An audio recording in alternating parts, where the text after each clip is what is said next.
Howdy y'all, got the Bulldog on the channel. Sorry for the background noise, hopefully it filters out. But we got AC going on in here and fans and everything. It's gonna be hot, hot, hot for the next few days, so cool. What we're working on right now is one of these jobbers, Mercury Sable, and I put a power steering pump on it as a warranty job. Somebody else had done it. And then I put the power steering line on it that was spraying stuff everywhere. And they had daubered JB Weld on top of it trying to make it work. Well, we got all that done. Then we found out the rack was leaking like a sieve. The line had painted everything. So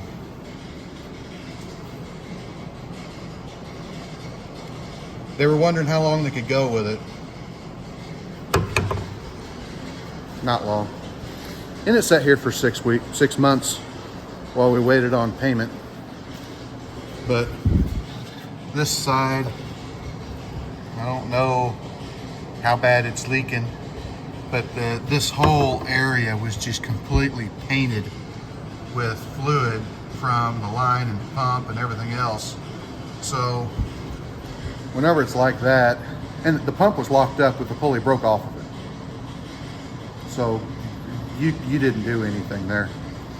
And of course, I said something to him when he came to get the pump about the line. He says, yeah, he figures the line was leaking. Well, what happened was the line was leaking like a sieve, and it ran out of fluid.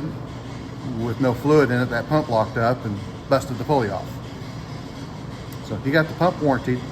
He bought a pulley. I put it all together. I put the line on it, and then the rack's leaking like a sieve. So that's just how it goes. And of course, somebody left it here forever. And then they came in, I found out that somebody else was paying the bill. Not the person that actually owned the car. They wanted it, done as soon as possible. Well, we pay what you already owed on it, and they did that. Like, okay, now we pay ahead because we're not sitting on it this time. Really nice about it. Not charging them any storage. We understand there are situations, but we're not going to be out all that money again. And they paid, probably double the price of the part, but not quite enough to pay it all off. Okay, that's fine. That's enough. We ordered the part right then and there. Now we got the car in. This is after the weekend that they paid the stuff, so we got it in here. We'll get it done. All right, now step one in this scenario, of course, get it up in the air, and then what I do is I break these nuts loose on the back side of the tie rod, or take the wheels off, of course. I break this nut loose on the back side of the tie rod because everything is held together up in here with the tie rod in the knuckle, and it's just easier, break that loose. Then of course take the nut off of the tie rod, pop this with a hammer on the side of it, and it'll pop loose. Sometimes it does, sometimes it doesn't. If you hit it on the end, you'll booger it up. But if smacking it right here doesn't get it, then you put your nut back on upside down until it's flush, and then you smack it on the end and then take the thing off. I prefer smacking the side of the knuckle because you inevitably will mushroom the end of that tie rod and you have a hard time. So then up in here, you can see underneath that boot there, that's your steering shaft. You have to pop that boot loose and slide it up and take loose the steering shaft where it goes down into the gear. Most likely we're going to have to drop this subframe, but I'm not sure for 100% yet. We'll burn that bridge when we come to it. Okay, you slide that boot up out of the way, and there's a pinch bolt in there. You can see that hole right there. You rotate the steering until you can get to that bolt and just, yeah, that's fun too. It just says, you don't get to do that.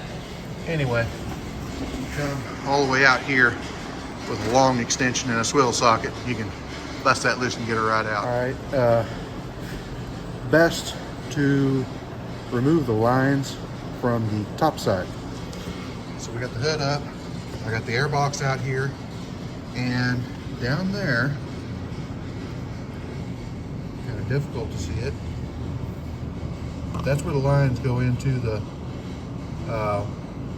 steering gear. You can see where I put that new line on it right there. Now, it is easier to do it from up top, reach all the way down through there, than it is to try to do it from underneath. There's just no way to get around down there. And of course, I got the dipstick for the transmission out of here. Just get things out of the way, reach down in there with a crowfoot on a universal, or you can kind of get to it with a wrench. Just hope they're not too tight, since I did that last. Well, who do I have to blame, really? All right, I neglected to film a little bit. I've got the old one out and the new one in already. Got the steering shaft hooked up and the boot back down on it. Now I'm ready to do everything else.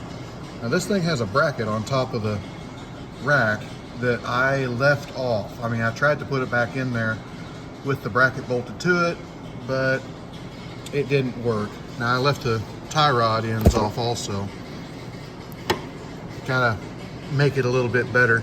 I did it without dropping the subframe here. You get everything loose, you have that bracket loose so that it's not hooking you, and you can pick up on it and get it down out of here. When you get it to where that steering shaft is hitting right here, without that bracket bolted to it, you can twist it sideways, pull it a little bit, and then twist it back up, and then get it out. Okay, we got it all back together, got it outside here. I had to spray off the top of this. Of course, when you start it up, it's got air and everything in it, and it pukes up out the top and foams the fluid up.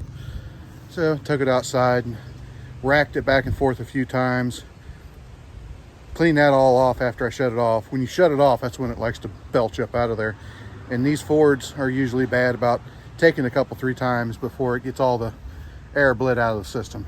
So we're going to drive it, bring it back, set the tow, see how everything goes. And yes, I know procedure probably tells you you're supposed to drop the subframe a little bit to make it easier. It would make it easier.